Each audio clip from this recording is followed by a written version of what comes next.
dia no jardim, o mal se levantou, trazendo a desarmonia,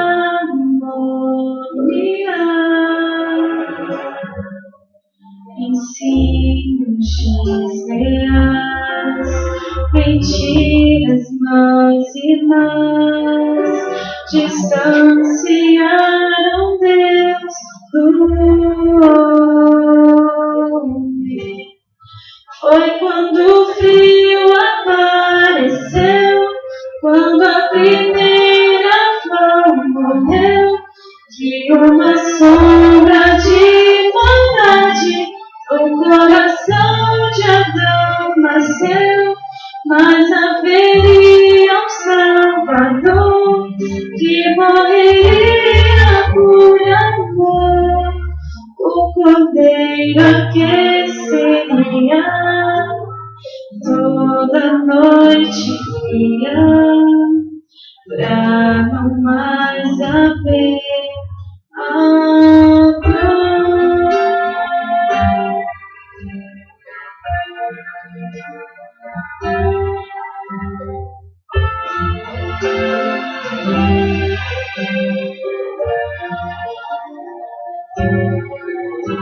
A morte, a dor cruel, rasgados no véu da consciência do pecador.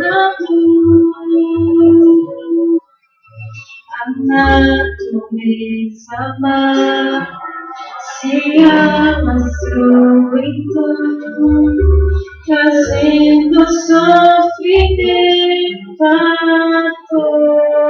todos.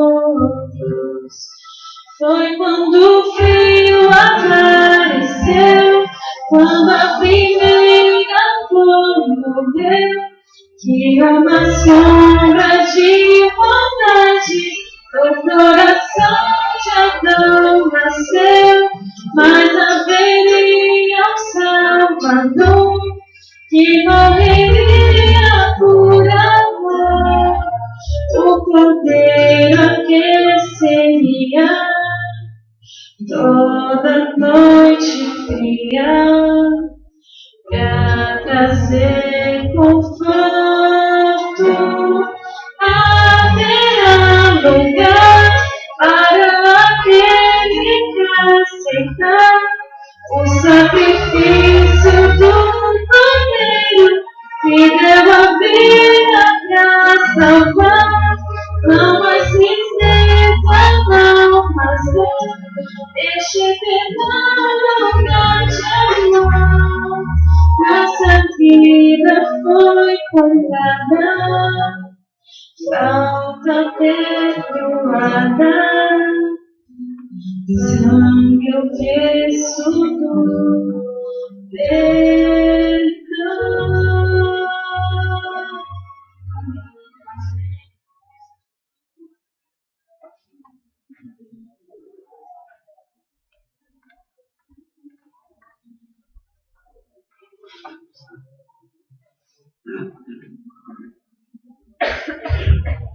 Tudo bem? Graças a Deus por tua presença aqui essa noite. Uma boa noite a todos. Queridos, hoje é o quinto dia da nossa semana de oração Conexão Jovem, com o tema Deus não está morto. Só fazendo uma pequena lembrança daquilo que nós vimos no nosso culto de ontem. O nosso palestrante, que foi o Samuel, ele discorreu conosco um pouco sobre a história do cristianismo e respondendo aquelas perguntas principais que tornam o cristianismo a cosmovisão perfeita e que não consegue se contradizer em suas respostas. Também nos mostrou que os principais problemas que existem no cristianismo, que podem nos fazer questionar ele como uma religião verdadeira ou como uma verdade em seu Deus, é ocasionada não por Deus, mas sim às vezes por seus representantes, são os seres humanos, que acabam pendendo para o lado errado e representando Deus da forma incorreta. Mas hoje nós vamos dar sequência a algumas questões importantes e hoje nós vamos falar sobre a maior expressão de Deus neste mundo da sua vontade. Uma tentativa de se achegar até o homem por meio de uma palavra. Por que Deus ele não consegue ou não pode ou não quer falar com o homem face a face e para isso ele precisa de um livro, de uma escritura? Como é que nós podemos confiar nesse livro? Como é que nós podemos confiar na sua mensagem, nas profecias que nele estão contidas? Será que não foi escrito por homens e de forma conveniente apresentado para nos enganar e nos levar a uma ideia totalmente errada sobre uma divindade? Hoje, nosso amigo, querido Ângelo, vai falar um pouco sobre a questão da palavra de Deus. E, dando sequência à sua mensagem e às maravilhas que são apresentadas nela. Podemos confiar na Bíblia Sagrada? Podemos confiar na sua palavra? É isso que nós vamos ver a partir de hoje, dando sequência assim à nossa semana de oração. Um bom culto a todos e que Deus abençoe.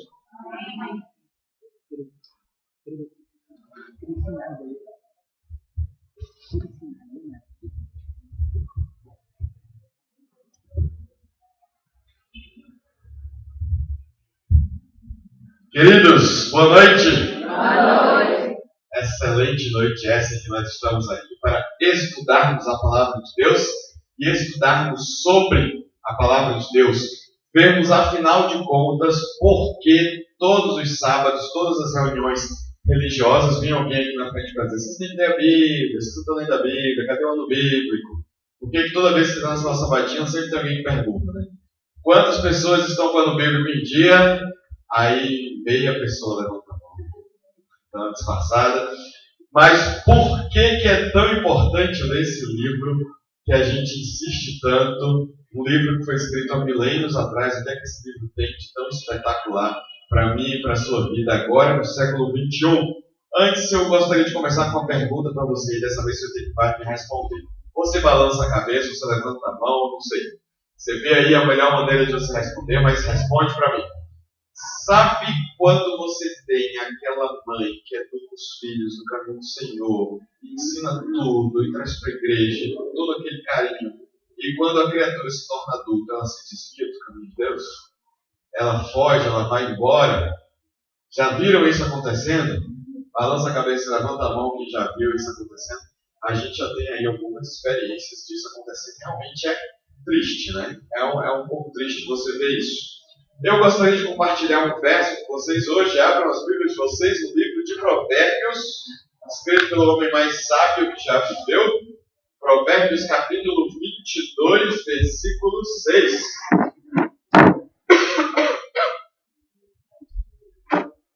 Provérbios capítulo 22, versículo 6.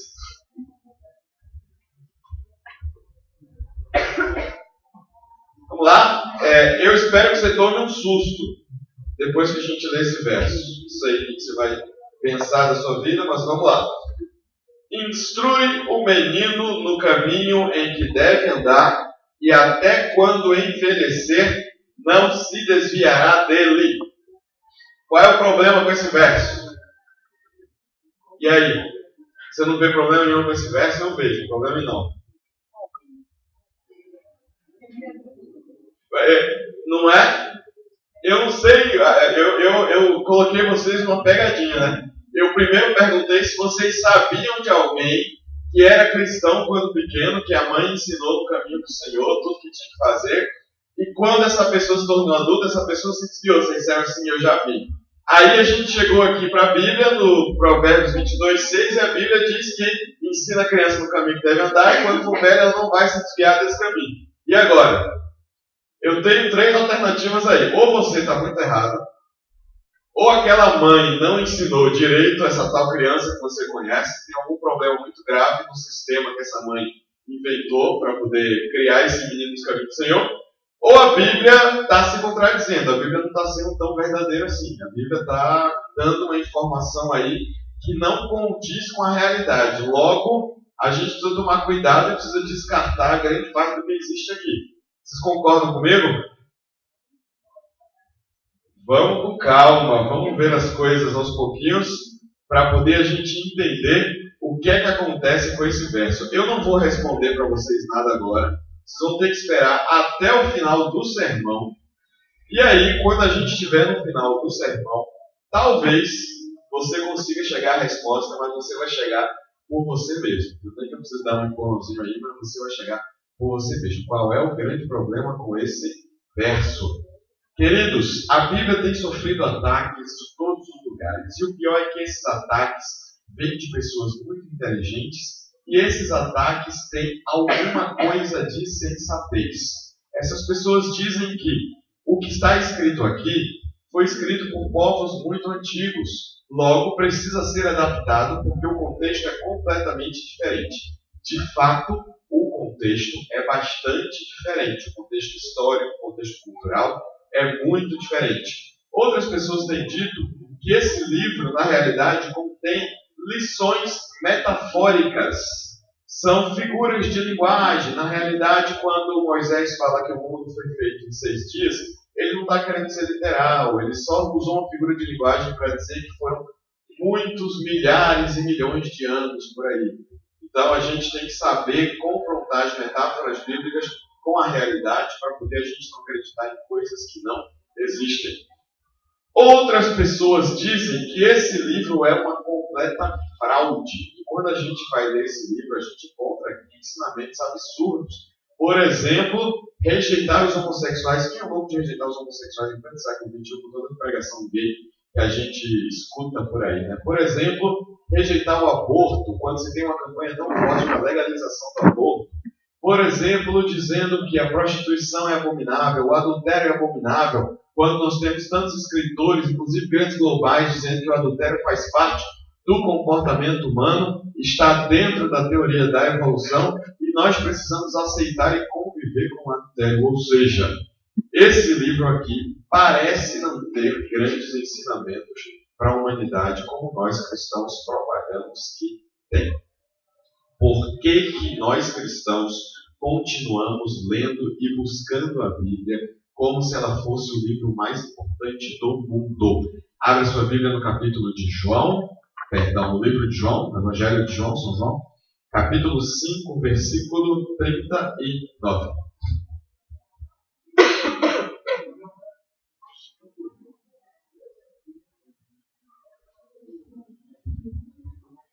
João capítulo 5, versículo 39.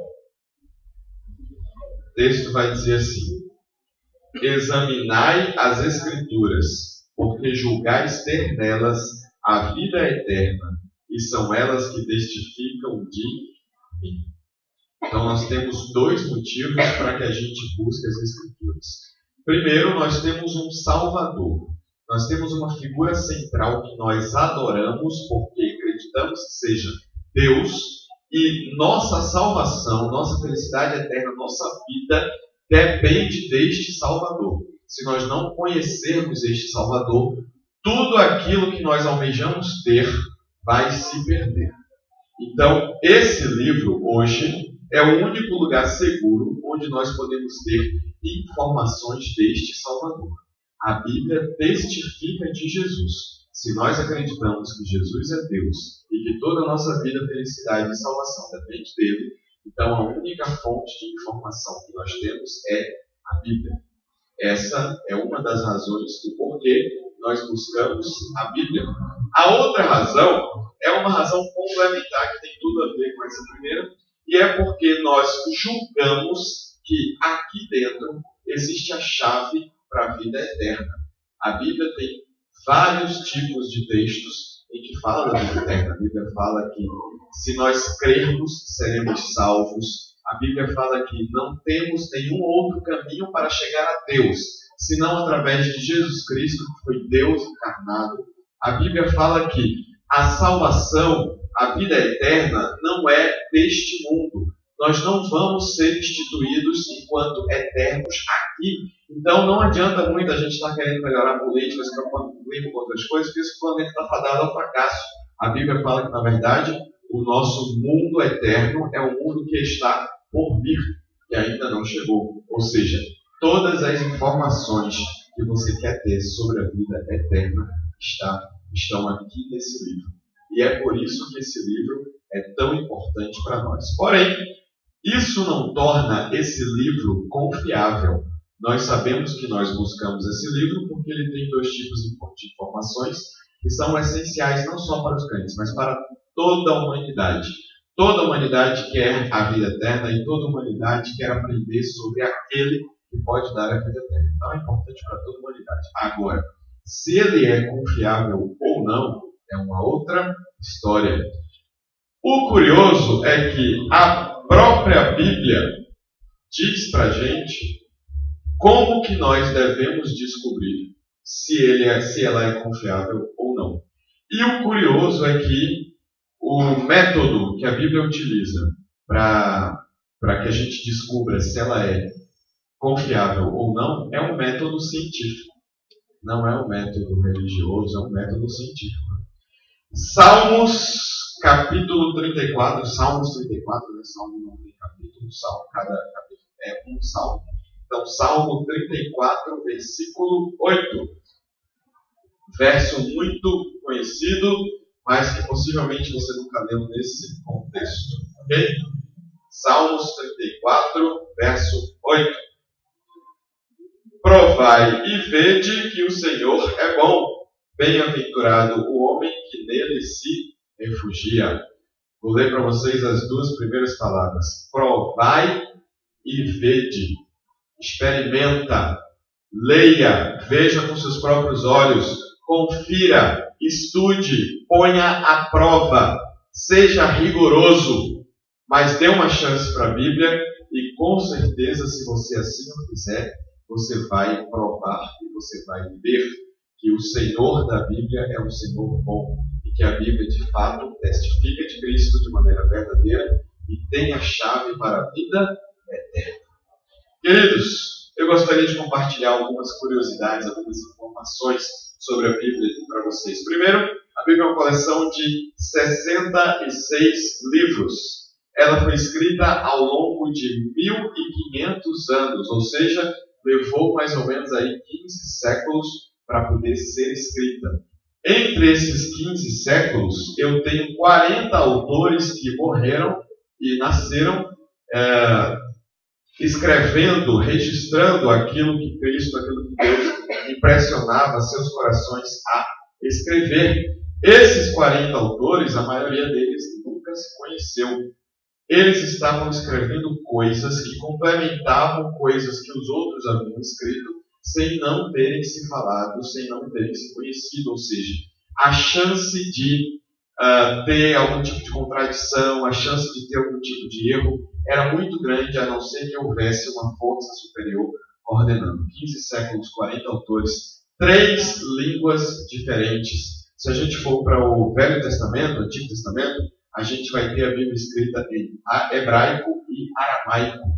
Hebraico até o momento do cativeiro em Babilônia e aramaico a partir daí. Daniel ele já escreve grande parte do seu livro em aramaico, que era a língua que se falava naquela época. Ok?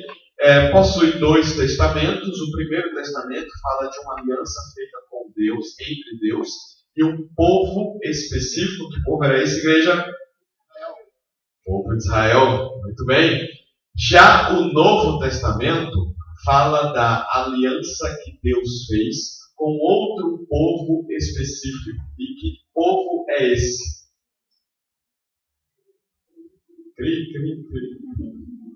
Esse povo do Segundo Testamento é todo aquele que crê em Cristo Jesus como seu Salvador pessoal, que é fazer parte da sua igreja.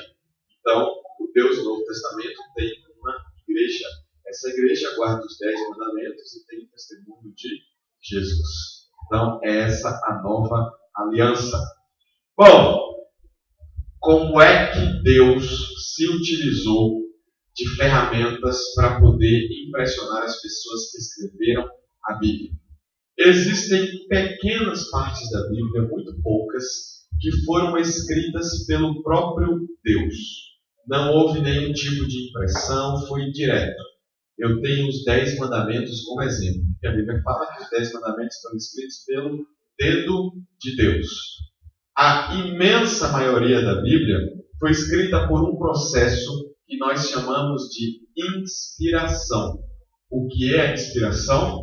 É o processo pelo qual o escritor está registrando as coisas que ele viu ou que lhe foram contadas, e o Espírito Santo de Deus está fiscalizando essa escrita para que essa escrita não tenha erros doutrinários e para que a mensagem que precisa ser passada seja passada de maneira fidedigna.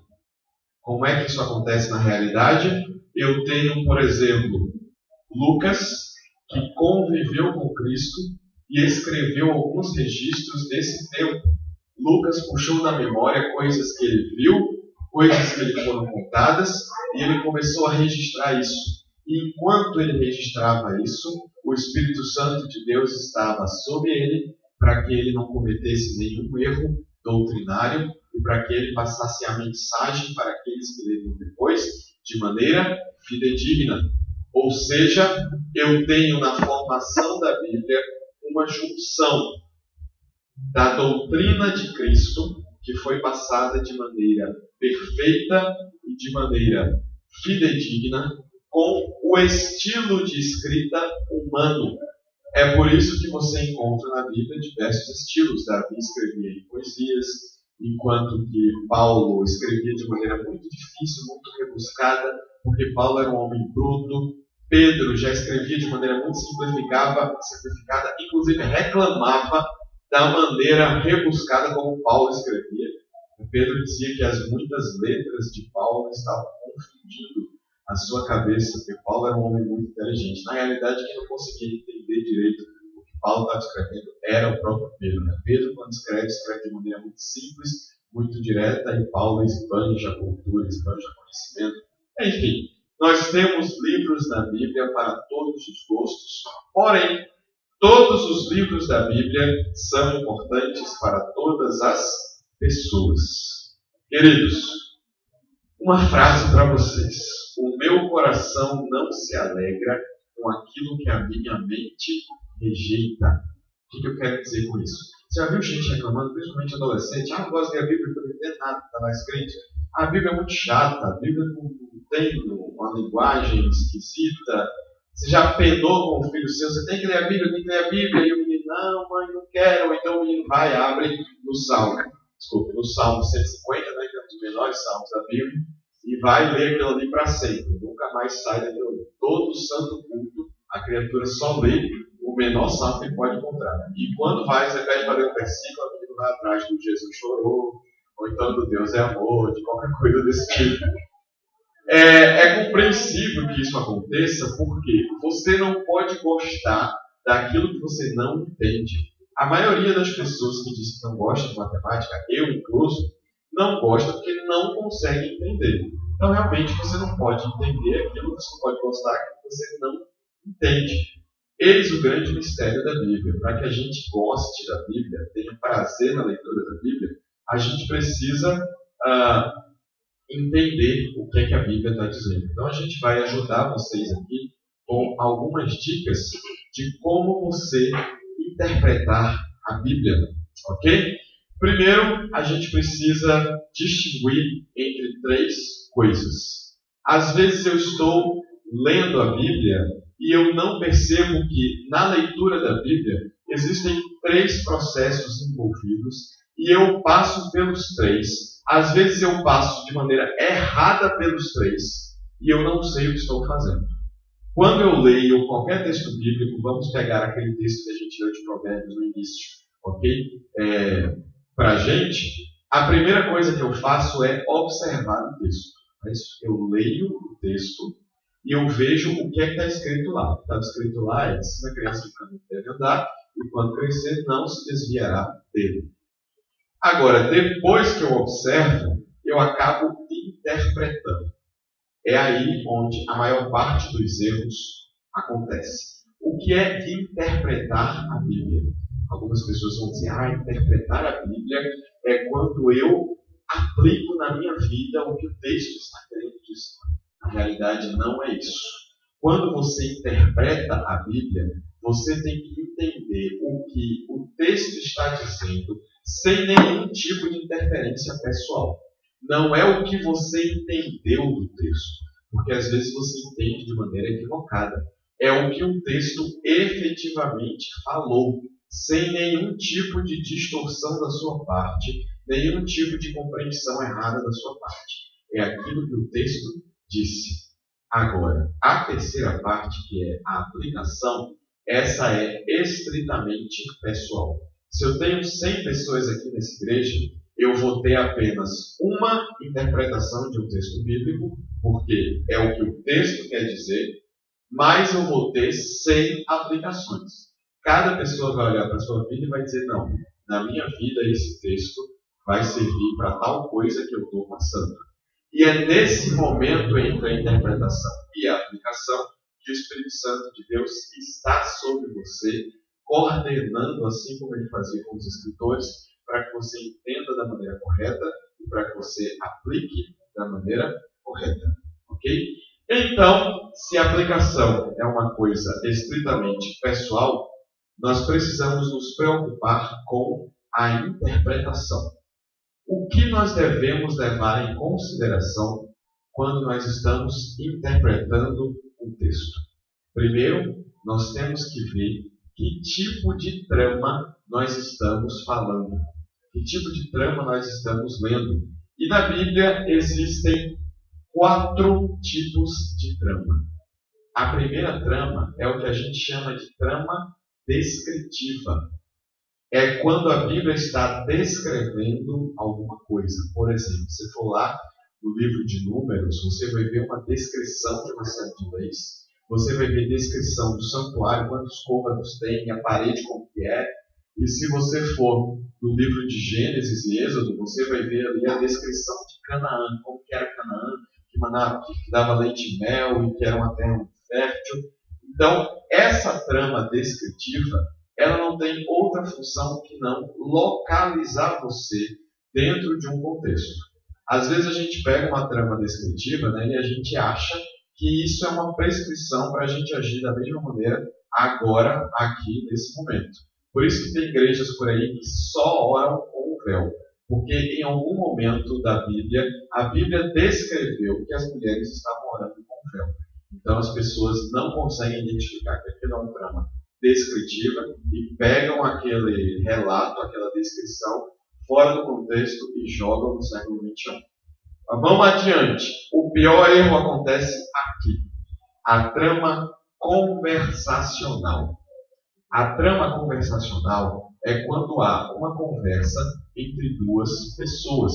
E a Bíblia descreve essa conversa sem dizer quem está certo e quem está errado. É por isso que, às vezes, a gente lê uma conversa e, por ter sido dita aquelas palavras por um herói bíblico, por uma pessoa muito admirada, a gente acha que aquela é a vontade de Deus. Por exemplo, quando você está lendo o livro de Jó, você vai ver os amigos de Jó dizendo para Jó que ele está daquela maneira, doente, sem filhos, sem esposa, sem nada, sem dinheiro, porque ele pecou e Deus o abandonou porque ele pecou. Aí a gente pega esse texto e a gente vai para a igreja e diz, olha gente, se vocês pecarem, Deus vai tirar todas as bênçãos que Ele deu a vocês. Vai tirar dinheiro, vai tirar saúde, vai tirar tudo. Na realidade, a Bíblia nunca disse isso. A pessoa vai lá ler o texto da Bíblia e diz, a Bíblia que está dizendo. A Bíblia nunca disse isso. A Bíblia mostrou uma conversa de duas pessoas em que uma delas tem essa opinião. Mas essa opinião pode muito bem estar equivocada. Às vezes a gente está numa trama histórica. Né? A trama histórica está contando um relato. E a trama histórica diz assim, Davi viu Batseba tomando banho, ficou encantado com ela e deitou-se com ela. Aí a pessoa olha assim e pensa, Davi foi um homem segundo o coração de Deus. Davi foi lá, papou Batseba, levou Batseba para a cama, dormiu com Batseba. Logo, a Bíblia está aprovando o adultério. Na realidade, a Bíblia está apenas contando a pessoa que foi tida como segundo o coração de Deus não é uma pessoa perfeita e cometeu vários pecados, dentre eles adultério. Tudo que a Bíblia está dizendo é isso. Agora, quando a gente chega na trama prescritiva, aí a gente tem a vontade de Deus. O que é uma prescrição? Você já foi lá no médico e você falou, doutor, estou doente, me prescreva um remédio. E aí o médico vai lá e prescreve um remédio para você tomar e fica bom. A trama prescritiva é isso, é Deus dizendo para nós como Ele quer que a gente se comporte. Você vai lá nos 10 mandamentos, trama prescritiva, não matarás, não adulterarás. Você vê todas as vezes que Jesus está falando, Ele está prescrevendo comportamentos. Ele está dizendo, é lícito fazer bem nos sábados. O sábado foi criado por causa do homem, não o homem por causa do sábado. Eu sou o caminho, a verdade e a vida. Se você quer ter um desses três, ou todos os três juntos, venha até mim, porque ninguém chega a Deus se não passar por mim primeiro. Todas as vezes que a gente vê profetas, Deus, Cristo, apóstolos prescrevendo coisas, então a gente pode ter certeza que aí nessa trama existe a vontade de Deus. Agora, como é que eu faço com aquele versículo complicado que a gente leu, que todo mundo achava que tinha um significado, na realidade tinha outro? Algumas dicas para você interpretar versículos complicados. Primeiro, quem foi que escreveu? Segundo, para quem escreveu? Terceiro, o que o versículo diz? Quarto, o que os versículos anteriores dizem? Quinto, qual é o assunto do livro? Sabendo disso, vamos voltar então para o nosso Provérbios 22, 6. E vamos repetir. Instrui o menino no caminho em que deve andar, e até quando envelhecer, não se desviará dele. Quem foi que escreveu esse versículo? Salomão. Quem era Salomão? Um homem extremamente sábio, rei, que entendia muito de negócios, tanto que era um homem de um reinado riquíssimo, que entendia muito de relacionamentos, tanto que era um homem extremamente bem relacionado socialmente nos impérios com quem ele tinha contatos comerciais. Um homem que sabia exatamente os tropeços do caminho e o que os seus filhos poderiam fazer para não tropeçar nesses caminhos. Não é isso? Esse foi o homem que escreveu esse texto. Agora, para quem ele escreveu esse texto? Qual era o destinatário do livro de Provérbios? Bom, a gente não sabe ao certo, mas pela linguagem que Salomão se utiliza no livro, a gente percebe que ele está falando para um filho ou para alguém a quem ele queria o bem de filho. Tanto que o tempo todo ele fala, filho meu, filho meu, filho meu. O tempo todo ele está dizendo filho meu. Essa expressão. Ou seja, era um pai ensinando ao filho as coisas da vida. Quando a gente vai ler o capítulo 22, o contexto, versículos um pouco antes e versículos um pouco depois, a gente vai ver que ele está dando conselhos genéricos, não necessariamente religiosos. Ele está falando de bebida, ele está falando de mulheres, ele está falando de dinheiro, ele está falando de comércio, de uma série de coisas. Quando a gente vai ver o assunto do livro de Provérbios, a gente vai ver que é o mesmo assunto. São conselhos genéricos sobre diversas coisas a respeito da vida. Sobre administração, sobre como se entender com os bens materiais, que tipo de gente você deve andar, que tipo de gente você não deve andar, sobre com que tipo de mulher se envolver, sobre o quão perigosas são as bebidas alcoólicas, uma série de coisas. Ou seja, quando a gente compreende essas coisas, a gente percebe que Salomão não estava se referindo aos caminhos do Senhor no sentido de salvação. Salomão estava se referindo aos caminhos da sabedoria secular. A boa administração, o bom relacionamento, a boa administração da própria vida. E pode ter certeza de uma coisa, meu querido. Você pode ensinar o seu filho acerca de Deus. Quando ele crescer, ele vai fazer as próprias escolhas dele. Mas se você ensinar seu filho desde pequeno a mexer com dinheiro, ele sempre vai saber mexer com dinheiro. Se o pai pega o filho e leva para o comércio e começa a ensinar as artes da boa administração, esse conceito que ele aprendeu por vontade própria, ou mesmo na marra, ele não vai esquecer. Essa sabedoria secular, a sabedoria da boa administração, que Salomão estava se referindo aqui, uma vez ensinada, ela fica. Agora, os caminhos do Senhor é outra história. Os caminhos do Senhor é uma escolha constante. Você deve estar um pouco preocupado agora, Ângelo. A sabedoria secular fica e o caminho do Senhor não é.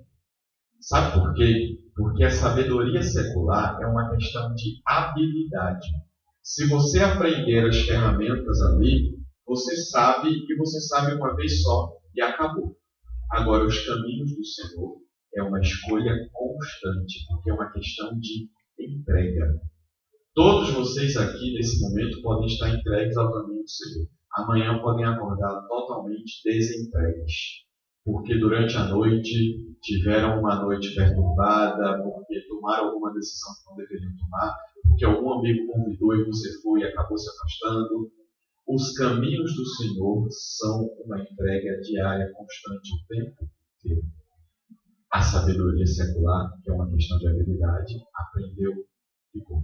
É isso o que o nosso amigo Salomão está querendo dizer. E assim vai, a gente poderia passar a noite toda aqui estudando versos e versos e versos, porém o nosso tempo não permite. O que eu gostaria que ficasse na mente de vocês hoje é: esse livro é tão fascinante que quanto mais você estuda, mais ele tem coisa para te ensinar. É por isso que não importa quantas vezes você tenha lido a Bíblia, você sempre vai encontrar coisas novas para serem aprendidas. E esse livro não é qualquer livro, não, porque é um livro que tem poder. É por isso que Ellen White, numa das suas últimas aparições públicas, ela segurou esse livro alto no final do seu sermão e disse: queridos, eu vos recomendo este livro. E se você quiser ter o tamanho da fé, o tamanho da importância que Ellen White teve, eu posso ter certeza absoluta que a chave está aqui. Queridos, esse livro não diz que existe apenas um método para que você possa lê-lo e refletir de maneira devocional sobre as coisas que tem nele. Eu recomendo que pelo menos uma vez você leia a Bíblia toda, do início até ao fim, porque você precisa ter uma ideia da magnitude da história. Você precisa saber o que aconteceu na criação, todos os detalhes, até o momento em que Cristo voltar e nós formos orar eternamente lá com Ele. Por isso que eu recomendo que você leia da frente até o final, pelo menos uma vez. A partir daí, existem várias maneiras que você pode resolver esse livro. Você pode gostar de estudar personagens, e aí você divide o seu estudo entre personagens. Eu quero aprender sobre Davi, eu quero aprender sobre Ruth, eu quero aprender sobre Débora, eu quero aprender sobre Saul. Saul é um personagem que me fascina muito, exatamente porque deu errado, e eu quero evitar fazer o que ele fez. Agora, pode ser que você queira estudar livros. Eu sou fascinado pelas epístolas de Paulo, então eu quero estudar as epístolas. Quero estudar a história do povo hebreu. Então você vai ler Juízes, você vai ler Reis, você vai ler várias coisas lá. Eu quero entender as poesias de Davi, então você vai ler os Salmos. Pode ser que você queira estudar o Novo Testamento, que você quer entender Cristo, então você vai ler o Novo Testamento. Não, eu quero entender como é que Cristo chegou aonde chegou, as referências que ele usava. Vai para o Velho Testamento. Quero estudar só profecia. Estuda só profecia. Quero estudar temas. Quero estudar sexo, verdade, perdão, graça. Aí você vai precisar de uma Bíblia como essa aqui, que é uma Bíblia que tem uma cadeia de estudos. Ela te dá um tema, por exemplo, verdade, e ela te dá a relação de todos os versos da Bíblia que falam sobre esse tema. Existem muitas maneiras de você recorrer a esse livro. Um professor meu da capacitação teológica me ensinou uma muito curiosa e mudou a minha vida, tanto do ponto de vista espiritual como do ponto de vista intelectual. O professor Joaquim me disse para ler os 8 primeiros capítulos do livro de Daniel 3 vezes. Na primeira vez, eu deveria grifar todas as vezes que o nome de Deus aparece e entender qual é a função de Deus nesse versículo. A segunda vez, eu deveria grifar os opostos, ideias opostas, bom e mal, doente, sadio, violento, cortês. E na terceira e última vez, eu deveria grifar as palavras mais importantes, que nesse caso é rei e reino. Vocês não fazem a ideia da quantidade de detalhes que eu descobri nessa leitura tripla e de como isso mudou minha vida, como isso fez sentido espiritual para minha vida. Esse livro é um livro fascinante. Se você ainda não deu oportunidade a ele, o reclame científico da própria Bíblia continua martelando na sua mente. Provai e vede. Provai e vede. Busque nas Escrituras, porque é nelas que você vai encontrar a vida eterna que você tanto procura. Eu gostaria de encerrar este sermão com o último verso bíblico, 1 Coríntios capítulo 3, versículos 1 e 2. Esse verso, a gente mencionou ele bastante no nosso segundo sermão aqui, mas hoje eu gostaria de dividir a localização dele com vocês. 1 Coríntios 3 e 2. Eu, porém, irmãos, não vos pude falar como a espirituais, e sim como a carnais, como crianças em Cristo. Leite vos dei a beber, não vos dei alimento sólido, porque ainda não podíeis suportá-lo, nem ainda agora podeis, porque ainda sois carnais. Querido, você quer deixar de ser carnal? Leite está aqui para você. Não tenha vergonha se você ainda bebe leite, porque o leite também salva. E você pode aprender os princípios básicos de Deus. Mas, no momento em que o Espírito Santo for trabalhando em você, mais vontade de ler esse livro você vai ter, mais vontade de estar próximo a esse Deus você vai ter, e você vai passar para aprendizados cada vez mais fascinantes. E nunca vai se esgotar, porque essa é a palavra de Deus, e a palavra de Deus é vida. Deus abençoe vocês. Amém.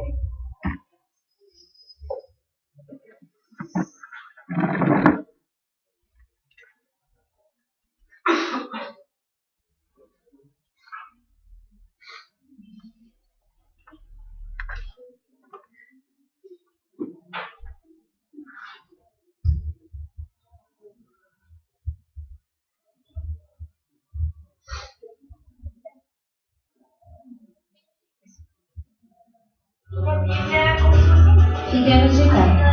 Ela é como se fosse uma lanterna que ilumina uma vida. Chega para mim, é meu modo Fica Deus fisicamente do meu lado. É uma coisa que eu posso tocar, eu posso ler, eu posso viver. É a pessoa de Deus, e a pessoa também do meu lado. Nessa vida, a gente procura uma razão. E as respostas estão na Bíblia. A Bíblia é uma lâmpada. E ela traz diferença para mim. Espero que ela traga essa possível vida. Estenda os meus olhos para que possa contemplar as maravilhas de tua lei. Como são felizes os que seguem os teus mandamentos.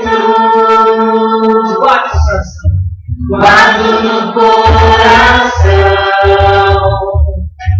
as tuas palavras, pra não pecar contra ti.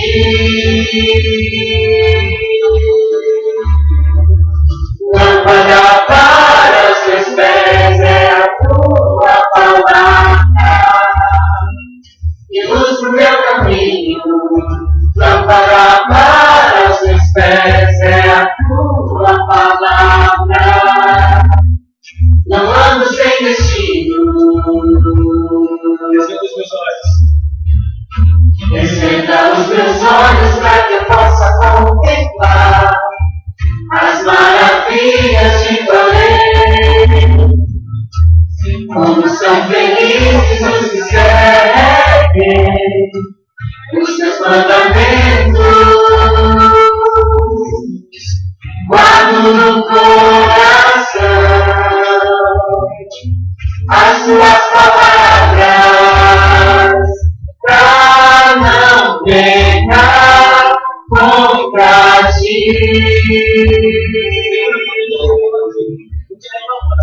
Lâmpada para os meus pés é a tua palavra, e luz pro meu caminho. Lâmpada para os meus pés é a tua palavra. Não ando sem destino.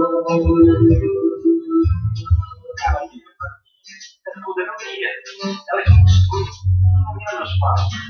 A vida de homem como um coletivo amor de Deus para as pessoas. Lâmpada para os outros. Já escrevei para andar escuro.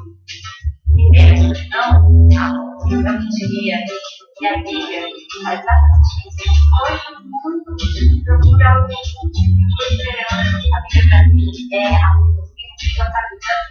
A Bíblia, ela é um momento muitos problemas, ela acalma o meu coração. A Bíblia me mostra que eu não estou nenhum.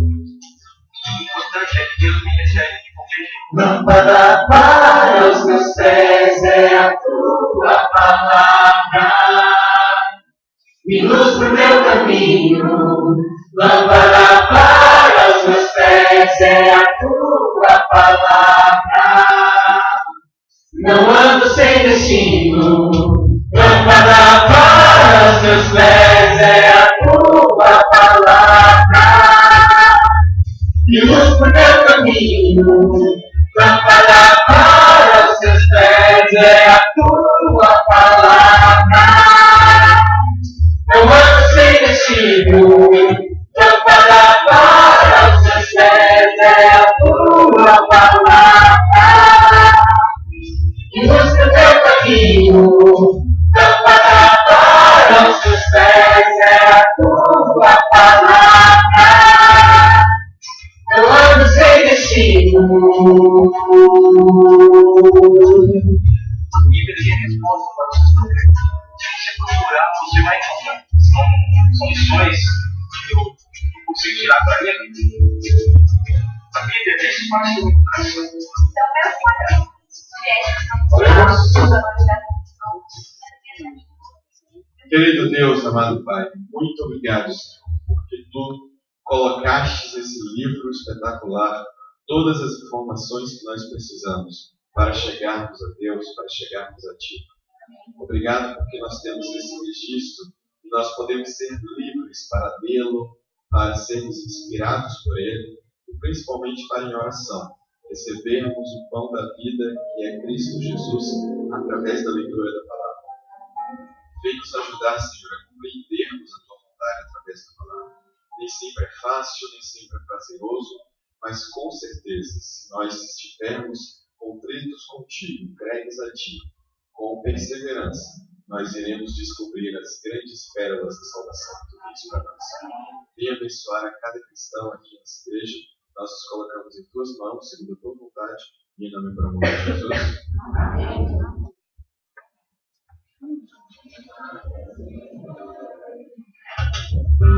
A Bíblia é onde eu ela. Para mim, a Bíblia é como se fosse a Bíblia nos direciona. Ela é como se fosse uma lanterna que ilumina a vida. A Bíblia para mim é meu manual de vida. A Bíblia é Deus fisicamente do meu lado. É uma coisa que eu posso tocar,